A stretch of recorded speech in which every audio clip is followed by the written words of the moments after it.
E agora temos o prazer em receber o evento Sempre um Papo, com Aurita Tabajara e mediação de Geni Nunes. Um ótimo encontro a todas, todos e todes.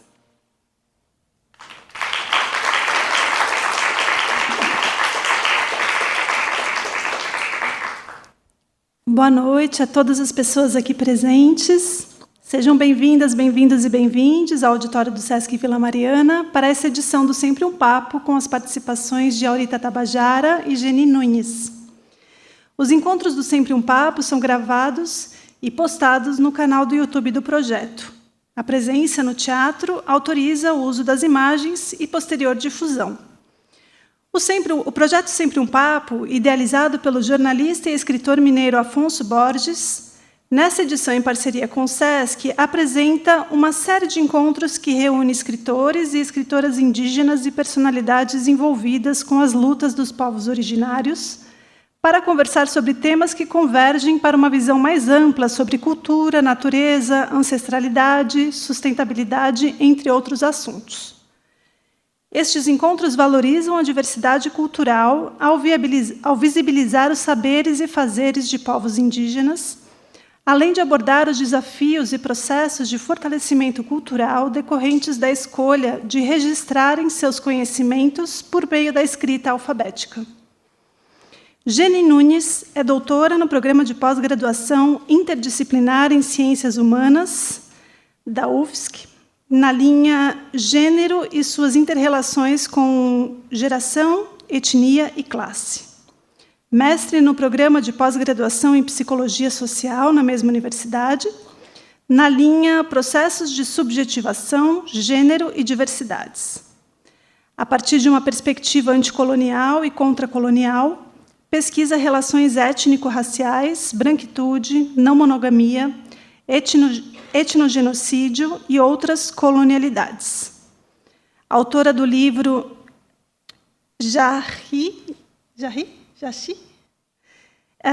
Jaterê, o Saci é Guarani.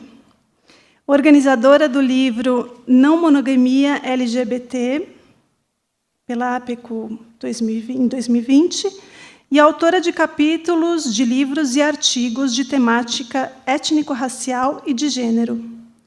Membro da Articulação Brasileira de Indígenas Psicólogos, Psicólogas, e da Comissão de Direitos Humanos do Conselho Federal de Psicologia. Possui a página Genipapos no Instagram. Aurita Tabajara nasceu Francisca Aurilene Gomes, no interior do Ceará, na aldeia indígena de Ipueiras, do povo Tabajaras, no Ceará. É escritora, poeta e contadora de histórias, conhecida por ser a primeira cordelista indígena do Brasil. O seu livro, Magistério Indígena em Verso e Poesia, foi considerado como de leitura obrigatória nas escolas públicas pelo Estado do Ceará. Contaremos nessa noite com os intérpretes de Libras, Davi e Letícia. Convidamos, então, ao palco Aurita Tabajara e Geni Nunes para darmos início ao bate-papo de hoje. Desejamos uma ótima noite a todas, todos e todes. A plateia aplaude a chegada de Aurita Tabajara e Geni Nunes ao palco. A escritora Geni Nunes é uma mulher indígena de cabelos longos e escuros. Ela veste um terno preto. A escritora Aurita Tabajara é uma mulher indígena. Ela veste uma blusa de tom laranja e usa um cocar na cabeça com pinturas faciais. Boa noite, Nhaneputândia. Queria muito agradecer vocês pela presença, pela escuta, agradecer ao projeto Sempre um Papo, ao Sesc, pelo convite, pelo espaço. Agradecer com muito carinho a parenta Aurita pelo aceite nessa conversa. Eu vou iniciar fazendo a minha autodescrição. Eu sou uma pessoa indígena. Eu tenho cabelos longos, lisos, castanhos escuros. E eu estou usando um óculos de grau. Na minha cabeça tem um adorno de penas amarelo. E eu visto um blazer preto com uma calça preta e uma blusa preta também. Vou passar para a Farenta fazer a autodescrição dela também. Fica à vontade, meu bem. só fazer a autodescrição, depois a gente começa começando, né? Eu sou uma mulher indígena, de cabelos abaixo do ombro, liso. Estou com um cocá na cabeça de penas coloridas. Estou vestindo uma blusa, que eu não sei como que é o nome disso, dourada, eu acho, com alguns grafismos vermelhos. Estou com uma pintura no rosto, vermelha, entre os olhos, abaixo dos olhos, de batom vermelho e um grafismo no queixo. Precisa de mais? Obrigada, meu bem. Então, a nossa conversa de hoje, ela busca ouvir um pouco mais da história. Para quem não conhece, a Aurita é um dos grandes nomes da literatura indígena que nós temos. É uma pessoa que nos traz muito orgulho a todos nós, povos indígenas, e que me dá muita honra também de ser uma amiga, né? A gente está aqui nessa conversa também a partir desse lugar. E a primeira pergunta que eu queria te fazer, o primeiro pedido, é justamente para você contar um pouquinho para as pessoas quem que é a Aurita, um pouquinho da sua trajetória, de onde você vem, como que a literatura chega na sua vida. Agora sim, oficial, boa noite. Ih, que boa noite fraco. Boa noite, gente. Bom. Dizer que é um prazer poder fazer parte desse momento, né? Estar ao lado da Geni Nunes, que é uma das minhas referências como mulher indígena. E eu estou bem feliz de poder fazer parte desse momento, né? Nós, mulheres indígenas do povo Tabajara, a gente não inicia nenhuma fala sem fazer saudação, pedir licença aos nossos ancestrais, né? Fazer a saudação a essa ancestralidade e ao público que está diante da gente, né? Gostaria de estar assim, numa roda, bem pertinho, mas é um palco, está tudo certo, né? Então, não sou cantora, então não liguem para a minha voz, só para o canto que vai pedir licença à ancestralidade e fazer a saudação a vocês. A Aurita segura na mão um maracá. Eu sou exibida, gosto de me levantar, mas hoje eu vou ficar sentada.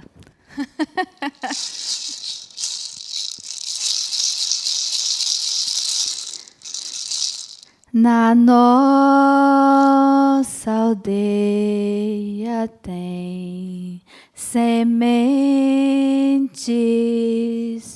para plantar. Temos arcos, temos flecha e um pajé para nos curar. Meu pai Tupã, meu pai Tupã, meu pai Tupã, quem nos permite aqui estar.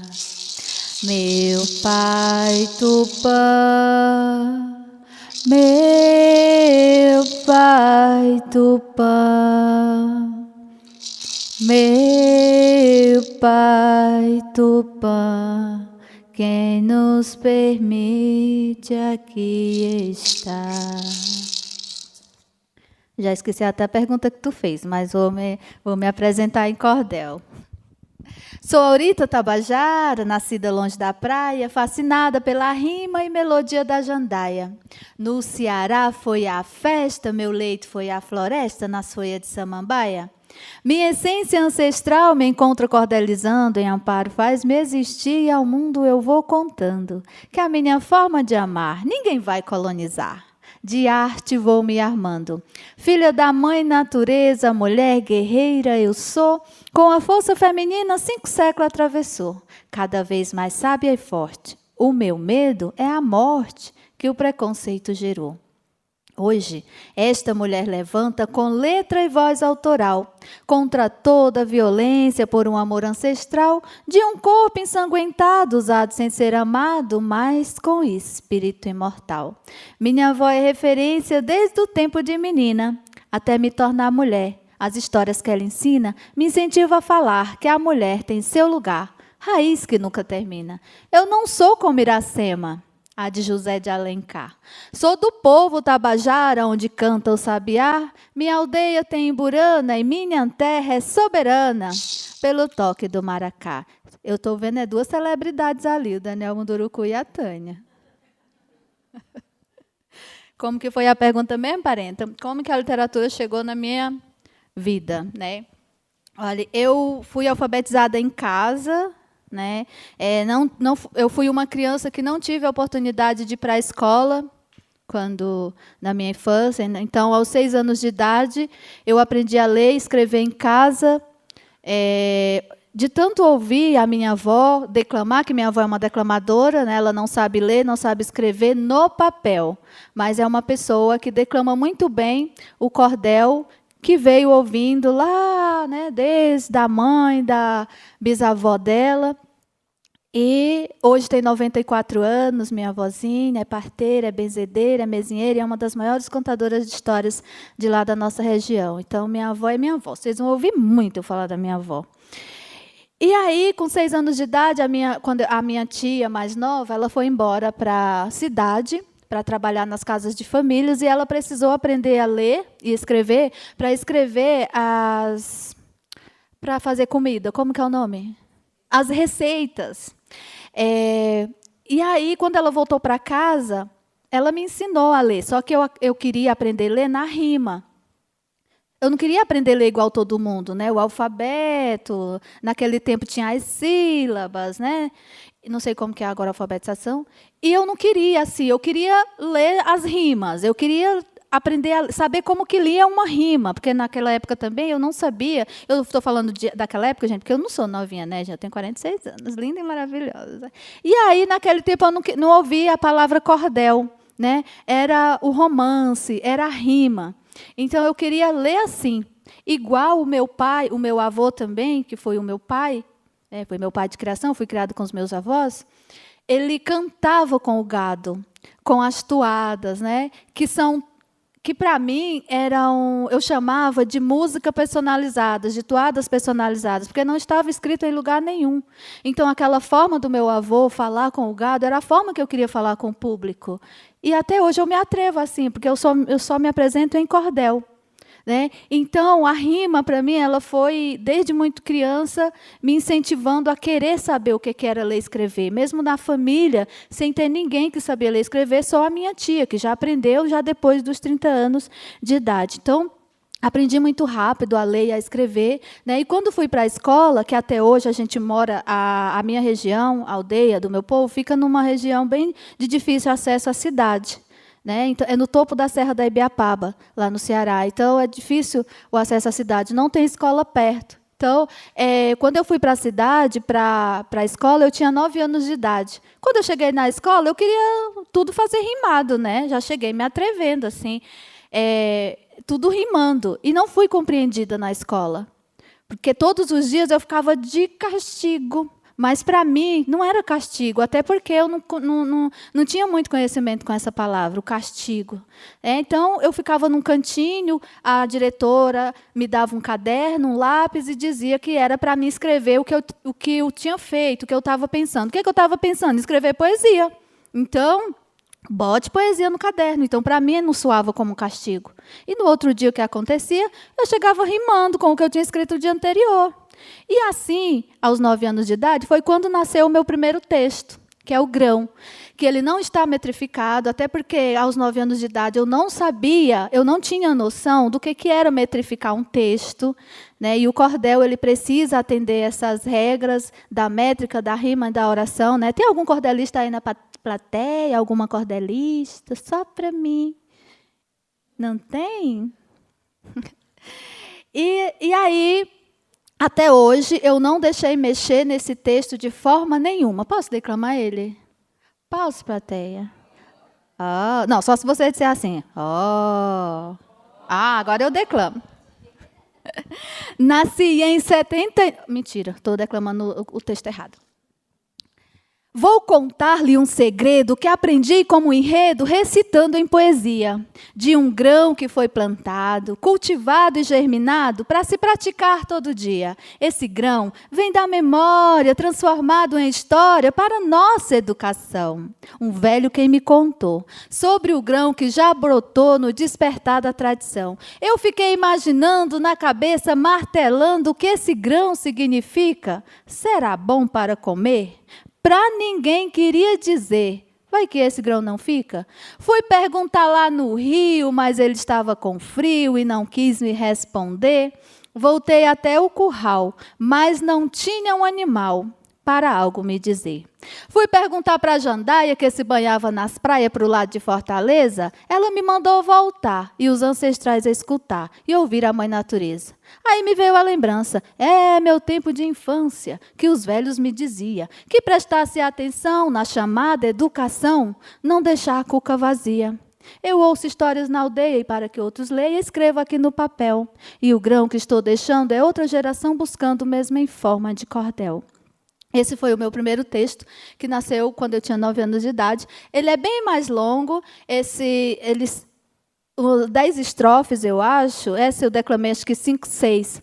Mas, para fazer a propaganda, ele tá aí na internet, nas revistas online. IHU, Maria Firmino dos Reis. Então, se vocês quiserem conhecer o texto por inteiro, ele está aí pelas as internets do mundo. É isso?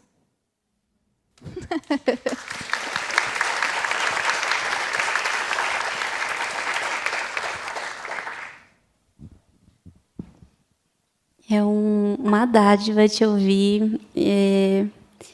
Eu vinha falando com a Aurita mais cedo, né, que mesmo que eu não estivesse aqui como mediadora, eu já ia querer vir, né, para escutá-la. E queria muito te escutar um pouquinho mais sobre essa tecnologia, né, que é uma palavra que, no geral, é muito associada a algo de computador, celular, né? Mas a gente entende que a tecnologia também é algo ancestral e que vai além de uma ideia de futuro, presente e passado.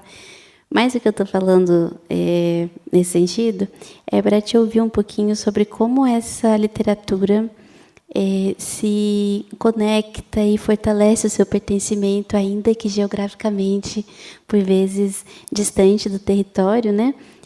Até queria que você mostrasse depois para a plateia o título, né, desse livro, que traz justamente essa questão, né, de como que o nosso corpo é o território, né? Então, onde quer que nós estejamos, a gente leva o território conosco, né? Então, era um pouquinho disso que eu queria te ouvir.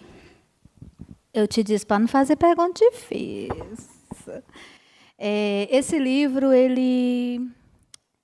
Assim, eu tenho várias outras coisas publicadas, né? Mas esse é a minha paixão, que mais tarde eu falo sobre, né? Porque a pergunta não foi sobre o livro.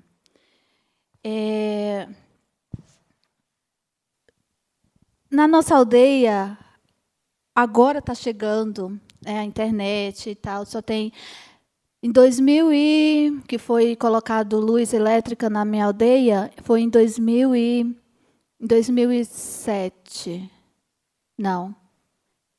Ou 2008, né? Então, não é tão... Até 2008, a gente ficou sem contato, né, direto com a tecnologia. Né? A cidade mais próxima são 38 quilômetros. E eu sou da época do Orkut. Tem alguém do Orkut aqui? Eu também sou da época do Orkut, tá? E eu tinha um perfil do Orkut, né? Foi o meu primeiro contato assim com as redes sociais, foi o perfil do Orkut. E esse Orkut eu queria para poder pesquisar, para poder conhecer, saber quem eram as pessoas indígenas que estavam ali, né, dentro da literatura. Então, eu ia de bicicleta, pedalava 38 quilômetros para chegar na cidade, um sol tremendo, uma serra, para chegar na cidade, para ir para uma lan house. Tinha uma lan house na cidade. Quando o rapaz da lan house me via chegar, ele já ficava triste, porque sabia que eu ia encher o saco dele, porque eu não sabia mexer no computador. Aí ia pedir para ele me ensinar, que foi aí que eu abri o perfil do Orkut e tal, né? Então, quando eu tive contato com a internet, eu entendi que a literatura ela pode ir muito mais além que a oralidade, né? A tecnologia ela veio para complementar. E foi através do Orkut que eu achei Eliane Potiguar, o Daniel Munduruku. Se lembra, Daniel? Foi no Orkut que eu te achei, né? E aí já fui pesquisar essas pessoas, né? E aí entendi que tinha pessoas indígenas na literatura escrevendo, né? Tem uma história muito interessante com Eliane Potiguara, porque na escola ninguém sabia, ninguém tinha referência de uma pessoa, de uma mulher indígena escrevendo, né? E eu tinha essa vontade de saber quem é a mulher indígena que tem livros publicados, ninguém sabia me dizer. E aí, na época que eu fiz magistério, eu não conhecia uma biblioteca, eu não sabia o que era uma biblioteca. Eu achava que era uma mulher, a biblioteca era uma mulher. A biblioteca, eu tinha a imagem de uma mulher, né? Até porque eu gosto de mulher, então era mulher, associava a mulher ali, a biblioteca. E aí, na época do magistério, no dia do meu aniversário, os professores do magistério me levaram para a BES, a Biblioteca Estadual do Ceará, para conhecer a biblioteca. Quando eu entrei na biblioteca, eu fiquei desesperada, porque eu vi que ali era uma casa de livros, né? Mas e aí? Cadê as mulheres indígenas na biblioteca? Não tinha, né? E aí, com essa minha aflição, os professores do magistério me deram de presente vários livros. E entre esses livros tinha o livro da Eliane Potiguara, Metade Cara, Metade Máscara, ou é o contrário, Metade Máscara e Metade Cara. E foi o primeiro livro, isso em 2003, 2002, 2003, né? Foi o primeiro livro que eu tive contato, escrito por uma mulher indígena. E aí eu enlouqueci para saber quem era essa pessoa, quem era Eliane Potiguara. E aí ela foi lá no Orkut, que eu achei Eliane Potiguara, né? Aí depois fui conhecendo o trabalho dos outros parentes, né? Daniel foi uma das primeiras pessoas também que eu conheci o trabalho, né? Que conheci também pessoalmente através do encontro de literatura que acontecia ou acontece? Como que eu digo, Daniel? Acontece ainda no Rio de Janeiro, né? Que o Daniel na época era o parceiro, né? Olha, eu aqui te metendo na... Então, fui conhecendo a galera, né? E entendendo que isso também, essa literatura escrita, a tecnologia faz isso, né? A tecnologia que fez isso com a gente. Então, acho que a tecnologia ela veio para complementar o nosso trabalho, né? Até para dialogar com outros mundos, né? E a literatura indígena, ela não é importante só para as pessoas não indígenas, a literatura indígena, ela é importante para as comunidades indígenas também, porque nós não conhecemos, eu pelo menos eu não conheço todas as culturas indígenas no país, e cada cultura, cada povo tem a sua cultura, a sua tradição diferente, né? Nós somos muito mais que 300 povos indígenas no país. E esses muito mais que 300 povos, cada um tem a sua cultura e tradição muito diferente, porque depende muito da região em que você está, né? Então, a literatura indígena ela faz esse caminho também. E quem ajuda a fazer isso? A tecnologia. Né? Pelo menos é o que eu penso assim, ter um celular. Minha gente, hoje eu não vivo mais sem um celular, né? Quando eu vou para o interior, que a internet é ruim, eu bato um desespero. Eu quero ir para a cidade para poder ter internet para responder os e-mails e tal, na época da pandemia, né? A gente, aquela loucura de todo mundo em casa, eu voltei para a minha aldeia. Ah, não, mãe, tem que ter internet para poder, né, continuar trabalhando através do computador. Então, a tecnologia é uma coisa muito boa para a gente, para quem sabe usar, né? Era isso a pergunta? Esqueci. Eu tive Covid, então esqueço. Tá ótimo, meu bem. Você citou, né, carinho especial por esse livro. E é uma obra, né, que mostra também uma quebra de estereótipos, diversos estereótipos, né, que nós sofremos, inclusive do ponto de vista das pessoas que a gente ama, deseja, de quem que a gente é no mundo, né? E queria te convidar também a falar um pouquinho sobre isso, né, do quanto que o seu trabalho contribui muito para essa visibilidade, para esse não só uma desconstrução, porque eu acho que algumas coisas não só devem ser desconstruídas, como destruídas, né? Então, acho que o seu trabalho é uma ferramenta muito poderosa nesse sentido, assim. Então, eu queria te ouvir um pouquinho mais sobre isso. O meu primeiro livro foi lançado em 2004, né, que é o Magistério Indígena em Verso e Poesia, que quando eu cheguei no magistério, eu não fiz diferente quando eu cheguei na escola. Saí rimando tudo, né? Então, no magistério já foi diferente. Todos os relatórios de todos os dias eu fazia em cordel. Aí eu já tinha noção do que eu escrevia, né? E aí, no final dos 3 anos e 6 meses de magistério, a Secretaria de Educação do Ceará, a SEDUC, achou interessante o material, porque eu não perdi um dia de aula, fui buchuda, fui parida, fui de todo jeito, mas não perdi o dia de aula do magistério. E todos os relatórios de todos os dias estavam lá em literatura de cordel. A Secretaria de Educação editou, publicou e adotou. É um livro, é o primeiro livro didático escrito por uma mulher indígena nas escolas indígenas do Ceará. E aí, mais tarde, veio o Coração na Aldeia e Pés no Mundo, que foi de 2018, pela editora do Daniel Munduruku. Mas o Coração na Aldeia foi o livro que me levou o meu trabalho até as pessoas assim, de um jeito mais rápido, não sei, né? Porque quando ele foi lançado, eu já não estava mais na aldeia, eu já não morava mais na aldeia, eu já estava aqui em São Paulo. Então, por um tempo, como eu saí da minha aldeia, não quis mais ficar casada com homem, soltei o pau da barraca e vim embora para São Paulo, eu era assim, né? Era como se fosse um pecado para o meu povo.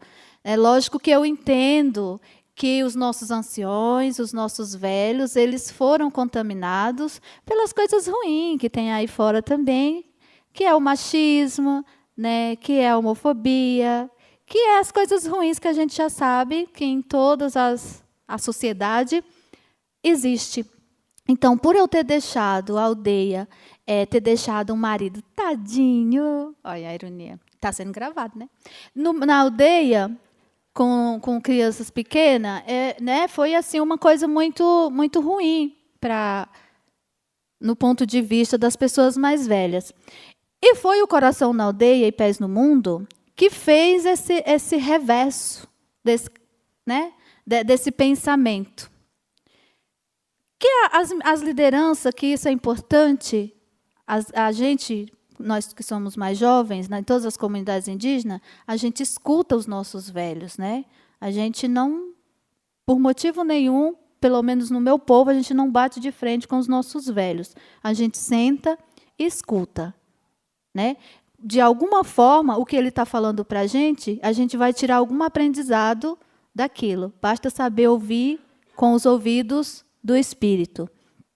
E quando o Coração na Aldeia chegou na minha aldeia, as lideranças entenderam que a história do meu nascimento, que chorei na barriga da minha mãe, ela estava sendo cumprida, né? Então, eu não fui mais o cramunhão, eu virei referência do meu povo. E isso, para mim, não tem preço, não tem dinheiro no mundo que pague, né?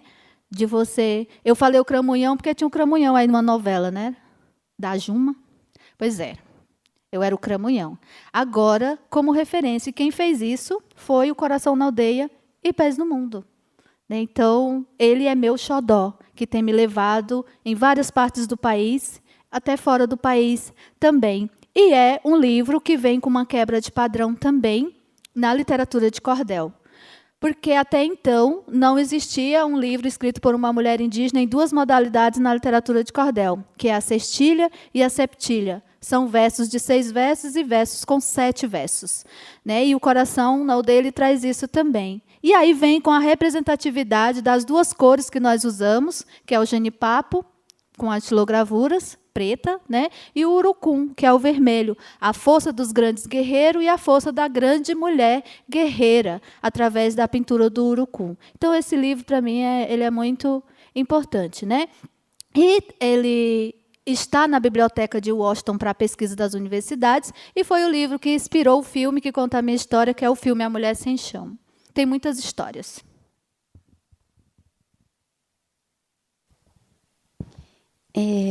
Tem uma das muitas, né, das suas artes que me toca muito. Eu lembro que um dos eventos que eu te escutei falando sobre ela foi justamente esse silenciamento assim das questões de sexualidade, de algo que, quando não é explicitamente proibido, a gente sente que tem uma certa cortina, né, um véu de silenciamento. Né? Então, queria também te fazer esse convite para partilhar com a gente essa arte. Pode ser aquele texto. Deixa eu abrir aqui, que eu não sei o texto de cor. Viva a tecnologia, né? Eu tenho vários textos que eu escrevi recentemente, mas tem um que esse é muito especial, minha gente. Eu vou até levantar. Posso, mesa? Porque esse texto é o texto. Bem recente, eu fui convidada por uma universidade. Ai, que vontade de falar o nome, mas não posso estar sendo gravado. Para fazer um bate-papo com educadores. E a pessoa que me ligou, pode ser que ela assista o vídeo e se toque, depois me ligue, né? E a pessoa falou assim para mim, perguntou se era verdade que é verdade que você é sapatão? Aí eu falei, é. Ela disse, então, o nosso bate-papo vai ser sobre literatura. Aí o tom de voz dela me fez entender que nessa literatura não podia falar que eu sou sapatão. Tá bom. E aí eu fiz um texto, educadamente, para me apresentar nessa universidade. Aí eu cheguei e não fiz a saudação, fui mal educada, né? Não fiz a saudação e já cheguei falando assim. Nasci em 79 antes do amanhecer. A parteira foi me benzer, assim conta a minha avó. Que eu abri um olho só, disposta à minha missão, sem ter no bolso um tostão, sorrindo bem satisfeita e com um olhar de perfeita. Eu já nasci sapatão. Quando fui para a escola, já me achava bonita, com um vestido de chita, desfilava bem faceira. Corria, fazia poeira para chamar a atenção das minas do coração, ganhar com facilidade, na aldeia ou na cidade. Eu já nasci sapatão. Eu clamo e peço respeito, só queremos existir. Direito de ir e vir. E que assim toda mulher fique onde ela quiser, inclusive na profissão. Sem nenhuma opressão e sentar de perna aberta, sem ouvir errado ou certa, porque eu nasci sapatão. Sou indígena, sou guerreira, juntando-se à resistência, sábia e com inteligência que luta por igualdade de toda a sociedade. Para um dia ser inspiração, violência eu digo não. Pois é tempo de somar. E tu pode acreditar que eu já nasci sapatão. Que as pessoas sejam livres, pratiquem somente o bem. Bonito não é quem tem, mas quem sabe dá valor. Seja também o autor da sua reflexão. Por não atender padrão, eu já fui discriminada, outras vezes rejeitada, porque... E a plateia? Eu nasci sapatão. Eu creio que chegue um tempo que não irá precisar da mulher ter que gritar para se livrar do agressor, que a vida seja amor para cada situação, que esse meu coração seja para quem eu quiser, inclusive de outra mulher, porque eu nasci sapatão. Que a tal da homofobia nem possa mais existir, que a lei possa garantir o todo por igualdade, justiça e sociedade saiam da escuridão, de salto ou de pés no chão, que eu possa ser feliz aqui em outro país, porque Eu nasci sapatão.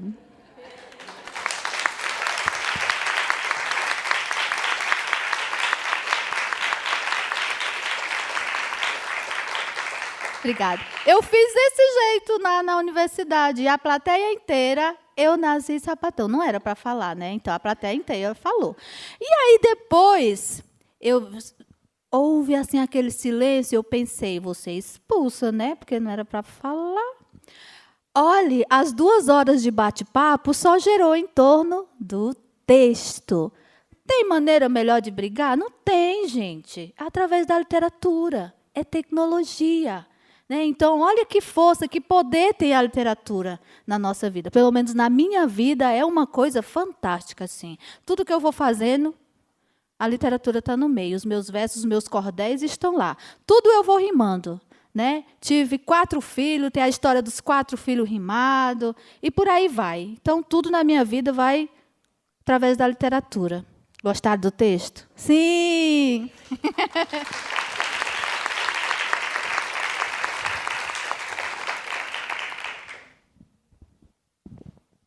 Eu já escutei muitas vezes, e toda vez é sempre a primeira, né? E eu fico pensando também na imensa generosidade de você compartilhar conosco, porque a gente sabe que, em especial na vida nas cidades, as pessoas estão muito adoecidas, né? Muito afetadas por muitas dessas feridas que a gente sabe, né, que afetam a terra e a gente é parte dela, né? Então, eu tenho, dentro do nosso povo, né, a gente tem feito, pensado, criado essa noção que é o reflorestamento do imaginário, né? Então, ao mesmo tempo em que acontece, né, esse cuidado da terra, acontece também, né, dessas feridas do nosso espírito, né? Então, eu queria deixar aqui registrado que, na minha perspectiva, você é uma das grandes reflorestadoras, né, desse encantamento mesmo do mundo, né? Eu acho que tem uma das nossas referências, né, que diz que essa pergunta do o que vai ser quando crescer é uma pergunta que não faz sentido no nosso povo, justamente porque a gente já é, né? Eu estou falando do parente Daniel Munduruku, dessa reflexão, né? E essa parte de um encantamento da vida, de uma alegria também, é algo que pulsa muito assim no seu trabalho. E a gente sabe que, como povos indígenas, é muito comum que todas as perguntas, todos os debates sejam apenas sobre a violência, né? Sobre as nossas lágrimas, sobre o nosso sangue. E, embora o seu trabalho também fale sobre isso, ele também tem muito sobre sorriso, né? Sobre essa afirmação da vida. E eu queria muito te agradecer por isso, que é algo que é uma medicina também para a gente, né? E aí, falando nisso, até para as pessoas também ficarem ligadas, eu queria ir encerrando essa primeira parte aqui do nosso encontro. E a gente vai abrir para vocês trazerem questões, mas antes disso eu queria te perguntar quais são os sonhos, as semeaduras, o que vem por aí que a gente pode esperar e como também as pessoas te encontram, né? Um pouquinho isso. Falando mais um pouquinho da escrita, né, eu escrevo muito também sobre a questão da educação da Mãe Terra, né, como esse respeito, né, que a gente talvez não enxergue ainda. O que é a Mãe Terra? Nós não chamamos a Mãe Terra de mãe porque é bonito, nós chamamos porque ela realmente é a nossa mãe. Nós somos filhos e filhas da Mãe Terra, nós somos um só, nós não somos os indígenas e a natureza, né? Nós somos filhos e filhas dela. A Mãe Terra, ela tem o seu sangue, que é a água que jorra lá por baixo dela, né? E o que a gente faz? Fura a terra e polui essas veias, né? Então, eu escrevo também muito sobre isso, para que a gente entenda que a terra, ela é a nossa mãe, e a gente precisa cuidar dela como a gente cuida de uma mãe, né?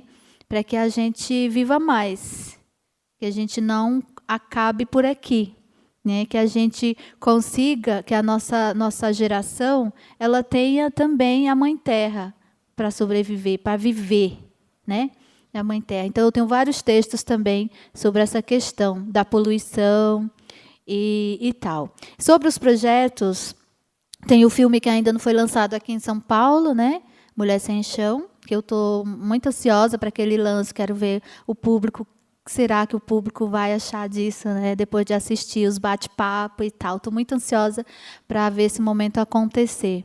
Tem os livros também que estão aí, como diz a minha avó, na boca do forno, né? Tem 4 textos aí que talvez sejam livros daqui a pouquinho, né? Tem o projeto das mulheres, que são as mulheres cordelistas, qual eu faço parte, do Ceará, porque ainda sou uma mulher indígena cordelista que não, assim, ainda estou sozinha. E não é esse o meu objetivo, quanto uma mulher escritora, né? Eu digo sozinha na literatura de cordel. Tem muitas mulheres escrevendo cordel e precisa ter mulheres indígenas também. Então, logo, logo terá aí um livro com várias mulheres indígenas na literatura de cordel. Esse é um dos meus sonhos, assim, que chegue logo, né? Tem outros que eu não posso falar. E as minhas redes sociais, o Instagram é ita.tabajara, que aí quem quiser saber por onde eu vou passando, o que vai acontecendo, lá no Instagram eu vou postando, né? Aí tem o canal do YouTube, que é de contação de histórias, que dizem também que eu sou contadora de histórias, né? Que é a Aurita Conta Histórias. E acho que é isso. Se vocês jogarem no Google, Aurita Tabajara, vai aparecer lá um bocado de coisa que é a meu respeito, né? Depois que a gente vira famosa, o Google escreve tudo sobre a gente. Agradeço, meu bem. Inclusive, para a gente finalizar mesmo, você comenta sempre, né, desse lugar de importância da sua vovó na sua história, no seu caminho. E ela é uma contadora de histórias, né, como você trouxe. E aí eu queria te pedir se você poderia nos presentear com uma história que ela tenha te contado, uma história que você queira compartilhar. Eu sei que uma das minhas favoritas é sobre a origem do seu nome, né? Então, mas fique à vontade a que você quiser compartilhar conosco. É uma das favoritas dela, vai ser a de vocês também, porque é ela que eu vou contar. Olha, minha avó é minha avó, gente. Minha avó é minha avó, tipo, não tem assim palavras para descrever o quanto eu tenho uma conexão, essa conexão que eu tenho com a minha avó é muito forte. Eu sinto quando a minha avó não está bem, ela me sente. Então, a gente conversa assim, né, meio que espiritualmente. Meio não, espiritualmente a gente conversa, né? Que eu escuto a minha avó. E aí ela sabe, quando em São Paulo eu estou passando assim por uns perrengues, sabe? Quem é do Ceará sabe o que é perrengue. Não sei se tem alguém do Ceará aí? Não, então ninguém sabe o que é perrengue. Umas coisas. Ah, bom. E aí, essa conexão com a minha avó, ela me dá muita segurança, sabe? Muito de ser quem eu sou. Quem é a Aurita Tabajara, né? Minha avó, ela é parteira. Foi ela que me pegou nos braços pela primeira vez, né? Foi ela que me chamou de Aurita pela primeira vez. E é ela que me conta as histórias, desde a barriga da minha mãe, que ela disse que eu chorei quando estava com 8 meses na barriga da minha mãe. Alguém aí chorou na barriga da mãe também? Ué? Que eu saiba, não, né? Pois é. E para nós indígenas, chorar na barriga da mãe é uma coisa muito... É uma criança que é muito esperada pela aldeia. Não que as outras não sejam. Mas essa criança, ela vira meio que uma referência, sabe? Porque é um recado da ancestralidade. Essa criança vem aí com alguma mensagem, alguma coisa para a sua comunidade. Aí nasci eu, linda e maravilhosa, né? E aí, a história que a minha avó me conta desde muito criança, desse choro aos 8 meses na barriga da minha mãe, que hoje eu entendo que foi meu primeiro grito de resistência. Estou saindo, me respeitem, né? E quando a minha mãe estava em trabalho de parto, a minha avó disse que já estava no 5º dia e a bonita que não nascia. E minha avó já estava ficando aperreada, né? Por que essa menina não nasce? Minha mãe, tadinha, com dor, durante 5 dias. A gente tem o rio, que é lá na aldeia, do lado da casa da minha avó. Aí minha avó disse, já sei. Aí levou minha mãe 5 horas da manhã. Gente, a minha região é serra, lá faz frio. 5 horas da manhã, minha avó levou minha mãe para o rio, para dar banho na hora da dor. Quem vem? Eu, 15 de novembro, um dia frio, uma quinta-feira, dentro de um rio. E aí, essas histórias, para mim, são histórias muito bonitas, são histórias que eu escuto milhões de vezes a minha avó contar, e a emoção que eu sinto, cada vez que ela conta, é uma emoção diferente, né? E essa era uma história também que eu queria muito registrar, queria muito escrever, que as pessoas conhecessem através do papel, né? Através do livro. Então, as ervas que foram defumadas na hora do meu nascimento, né? Eu fui para casa, minha avó disse que minha mãe me levou para casa enrolada numas folhas, porque não levou pano, né? Os coeiros lá do tempo para o rio. Então, isso para mim, sabe, aquela emoção de ouvir a minha avó contar essas histórias. E o Aurita? Por que Aurita? Ita é pedra na língua tupi, né? E o aur é de ouro, né? Então fizeram aí uma misturada de aurita, ficou pedra de luz. Olha aqui que brilho, né? Não tinha para outra pessoa esse nome, era meu, Aurita. Então, assim, é o nome que eu gosto de ser chamada. Meu nome de registro é Francisca Aurilene, mas é só para os documentos, é só para os contratos. O nome mesmo, meu nome, que é o nome que me chama, é Aurita. Esse, sim, é o meu nome. Foi o nome que eu recebi na hora do meu nascimento. Foi o nome que eu fui chamada pela primeira vez pela minha avó, né? E é o nome que eu sou chamada na aldeia. Então, esqueça o Francisca, é só para os contratos, só para quem me contrata. Na vida real, é Aurita, hein? E aí é uma história que eu gosto muito, né? Tem muitas histórias que a minha avó conta. Por que o fogo é sagrado, por que a gente não entra no rio sem pedir licença, né? São as histórias do meu repertório que eu conto para a criança. Mas aqui eu queria contar mesmo do meu nome, né? Para depois ter os retratos, né? Olha, eu tirei o retrato com ela que chorou na barriga da mãe, né? Para que melhor? Agora é o público.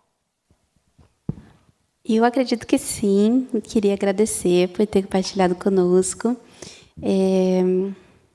Uma das mensagens que eu queria trazer agora no final para vocês é até o título, né?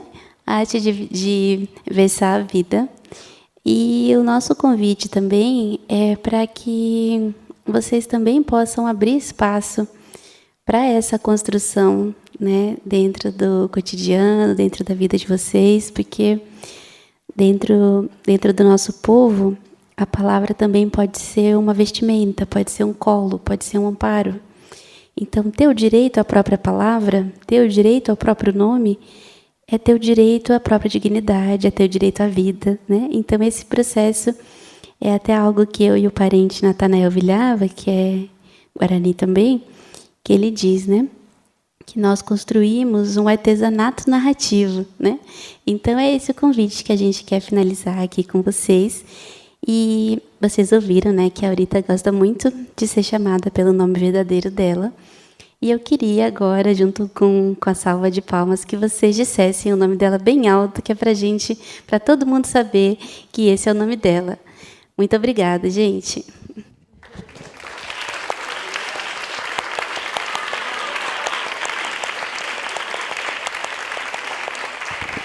Como é mesmo o nome dela? Que bonito. Alguém gostaria de trazer alguma questão, algum comentário, alguma fala? Fiquem muito à vontade, por favor. Na plateia, um espectador assume o microfone para fazer uma pergunta a Aurita. Você sendo indígena e cordelista, você já sofreu ou sofre críticas, ou de indígenas ou de não indígenas? Sabia que essa pergunta vinha. Críticas. Eu escuto muito a pergunta, você já sofreu preconceito? Aí hoje mudou. Críticas, que bonito, né? A gente estar nesse lugar, né, ser mulher e cordelista, por ser uma escrita vista ainda como uma escrita por homens, como se a mulher não tivesse criatividade para escrever o cordel, né? O cordel ele tem uma linguagem muito simples, muito fácil de dar o seu recado, mas ele não é tão simples para escrever, né? Então, acho que é por isso que muitos homens se acham no poder de dizer que só o homem sabe escrever cordel. E eu, como indígena, passei por muitas experiências, né, quanto cordelistas, em eventos. Fui convidada para um certo evento, que era para falar da literatura de cordel. Só tinha cordelistas homens, não tinha nenhuma cordelista mulher. E quando eu cheguei, não tinha espaço na mesa para expor nada meu, né? E eu fui perguntar por que não tinha. Aí me disseram, mas você foi convidada porque a gente sabia que você ia vir caracterizada, né? Ia vir de Índia, e isso chama a atenção do público. Então, era um evento para falar da literatura de cordel. E ali eu percebi que eu tinha sido convidada para a exposição do meu corpo, não pelo que eu tinha para falar. E aí eu fiz bem parecido com o texto Eu Já Nasci Sapatão. Subi no palco e me apresentei literatura de cordel e ainda dei mais uns recados que eu tinha escrito em cordel para aquele momento. Então, são situações em que eu não bato de frente com ninguém, né? Mas por quê? Que não sei o quê. Não. Eu dou o meu recado mesmo através do cordel, que para mim é mais bonito e até mais chique, né? No palco, todo mundo ouvindo. Então, é mais chique para mim. Viva a tecnologia. Então, desse evento para frente, foi diminuindo assim, e hoje eu já me sinto respeitada no meio dos cordelistas, né? E tem o movimento das mulheres cordelistas aqui em São Paulo também. Então, tem muitas mulheres escrevendo a literatura de cordel. Então, a gente tem aí uma força maior, né, de conexão da escrita do cordel. Eu sou uma mulher indígena, mas eu sou mulher, né? Eu não vou estar só no meio das mulheres indígenas que estão escrevendo, eu tenho que estar no meio das mulheres, né, de quem escreve. Então, a gente está nessa força aí. Então, eu já me sinto respeitada já. Respondi? Bom. Acho que cabe mais alguma questão, comentário. Tem alguém? Fica à vontade. Ali. Cadê? Ali. Uma jovem mulher na plateia recebe o microfone para falar com Aurita. Eu me chamo Vitória, prazer. Eu estou muito emocionada de estar te vendo aqui agora. Eu tenho seu livro. Que chique!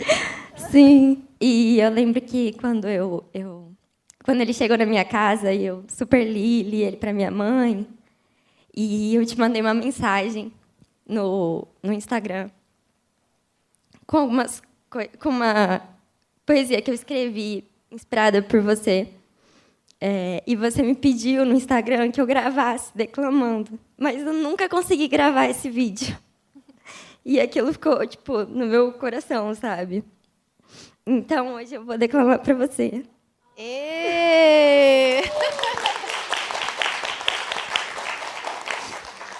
Nascida em São Paulo, também sempre amei rimar. E desde pequena me pus a versar. Parecia que alguém vinha em meus ouvidos sussurrar. Poemas e versos que me punha a escrever. Quando menina, descobri algo que não podia dizer. E, de repente, ser sapatão se tornou uma questão. Como pode o amor ser uma abominação? Onde quer que eu olhasse, não via representação. Me senti sozinha e, mesmo novinha, fui para outro estado, fazer graduação em antropologia.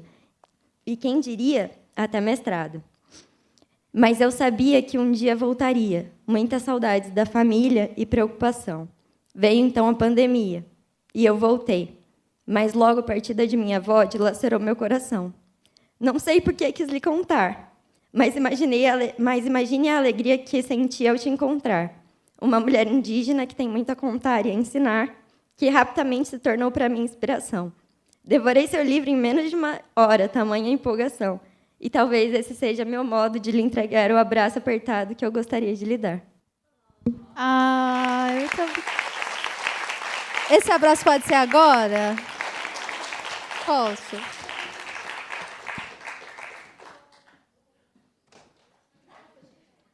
Aurita vai até a plateia para dar o abraço na espectadora.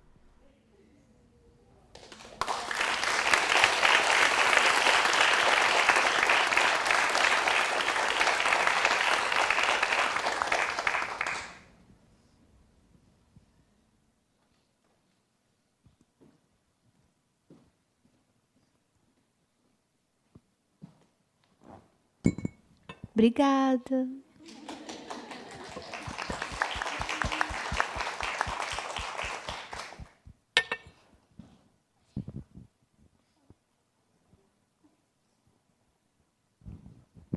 Olha, a gente falou bastante de água, de rio, e eu já estou aqui muito emocionada.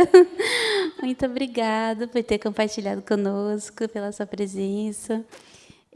Tem mais alguém que gostaria de fazer algum comentário, alguma fala? Nossa, o coração acelerou. Então, vamos aos abraços. Muito obrigada, gente, pela presença, pelo tempo.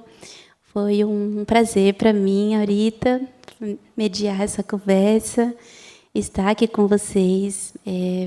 A gente espera encontrar vocês em breve, né, em outros espaços. E queria deixar, se você tem uma mensagem final que você gostaria de encerrar, a palavra é sua. Nossa, eu estou muito emocionada, o coração está tum-tum, né? Muito obrigado mesmo por esse presente. Então, acho que é só agradecer, né? Agradecer pelo convite, né? Agradecer aqui o Sesc pelo espaço. Geni, obrigada por compartilhar esse momento com você. Isso é incrível. E agradecer a presença de vocês, né? Que isso é incrível demais. A fila para o retrato, já estou vendo. E aí, uma coisa que eu gosto muito de fazer é encerrar dançando. Que tal? Sim. Hã? Então, não sei ainda. O pessoal está me enrolando também. Aí tem que ver lá nas minhas redes, nas redes sociais, para ver quando que vai. Mas está bem próximo. Então, vamos dançar, né, gente? Vai dançar também? Ah, bom. Era bom se todo mundo tivesse com maraca, né? Mas não tem maraca para todo mundo. Quem se sentir à vontade, quiser ficar de pé, aí fica mais interessante a gente dançar. Quem quiser vir aqui para frente, se exibir assim que nem eu. Você vai descer, Geni? Vou ficar sozinha no palco. Quem conhece o Pisa Ligeira aí na plateia? Você é dos movimentos sociais. Então é essa, né? Que já tem gente que conhece. E aí quem não conhece vai aprender agora e nunca mais vai esquecer. Quando a gente dança, nós indígenas, estou falando do meu povo, a gente sempre usa o pé direito. Bom, quem tiver 2 pés direitos, dança do mesmo jeito, tá, gente? Não se preocupe. Porque essa conexão com o nosso pé direito, né, no chão, na nossa cultura, é uma força que a gente está trazendo, essa conexão com a Mãe Natureza, essa conexão com a Mãe Terra que a gente está trazendo, né, essa ligação de baixo com o sagrado, né, com essa sabedoria do universo, né, que é isso que a ponta do nosso cocá faz, essa pena maior, né, e essa ligação com o nosso pé no chão, né. Eu estou no salto, porque eu sou chique, então vai ser assim mesmo no salto, né. Primeira batidinha.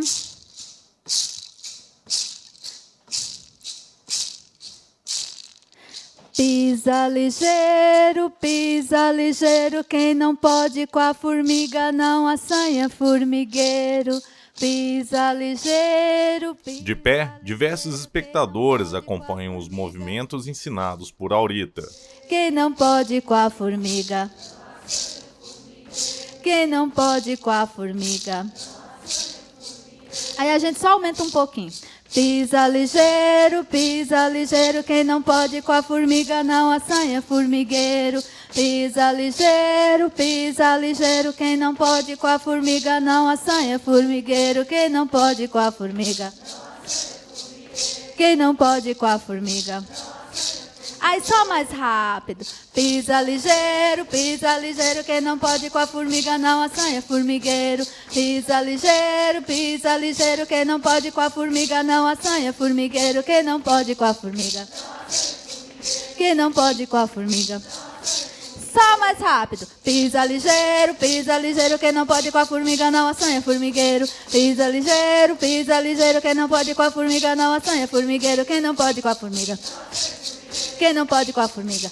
E para encerrar mais rápido. Pisa ligeiro, quem não pode com a formiga não assanha formigueiro. Pisa ligeiro, quem não pode com a formiga não assanha formigueiro. Quem não pode com a formiga. Quem não pode com a formiga.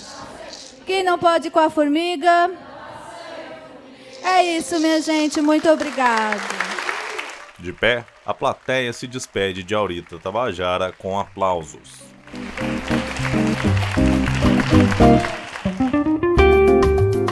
Após o evento, do lado de fora do teatro, Aurita recebe o público para dar autógrafos, tirar fotos e conversar.